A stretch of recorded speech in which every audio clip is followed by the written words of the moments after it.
গত সোমবার রাতে পল্টন থানার মানব পাচার আইনের একটি মামলায় রাজধানী থেকে গ্রেফতার করা হয় 111-এর আলোচিত সেনা কর্মকর্তা ও ফেনী ৩ আসনের সাবেক সংসদ সদস্য মাসুদ উদ্দিন চৌধুরীকে। মাসুদ উদ্দিন চৌধুরীর বিরুদ্ধে মানব পাচার, মানি লন্ডারিং সহ দেশের বিভিন্ন স্থানে 11টি মামলা রয়েছে, যার মধ্যে অন্যতম 2025 সালে মালয়েশিয়ায় শ্রমিক প্রেরণের নামে প্রায় 120 কোটি টাকা আত্মসাতের অভিযোগে দুদকের করা মামলা। ভিগো ওয়্যার গার্ড প্রয়োজন মতো বাঁকানো যায়, অধিক চাপেও ভাঙে না। ভিগো। দুদকের সেই মামলার এজাহারে দেখা যায়, মালয়েশিয়ায় শ্রমিক প্রেরণে সরকারি নির্ধারিত ফি 78,990 টাকা থাকলেও মালয়েশিয়াগামী 7,124 জন শ্রমিকের কাছ থেকে পাসপোর্ট, স্বাস্থ্য পরীক্ষার নামে হাতিয়ে নেওয়া হয় এই বিশাল অর্থ।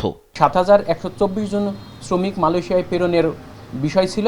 এখানে এই শ্রমিক প্রেরণ করে 119 কোটি টাকারও বেশি টাকা আত্মসাতের অভিযোগে দুর্নীতি দমন কমিশন গত বছর মার্চে তার বিরুদ্ধে একটি মামলা দায়ের করেছিল।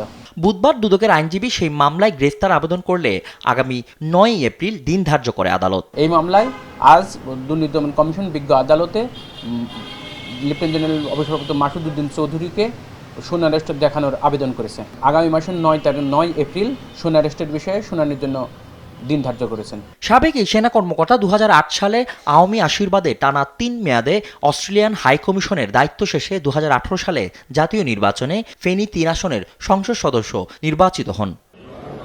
ফজলে আদিত্য, দেশ টিভি, ঢাকা।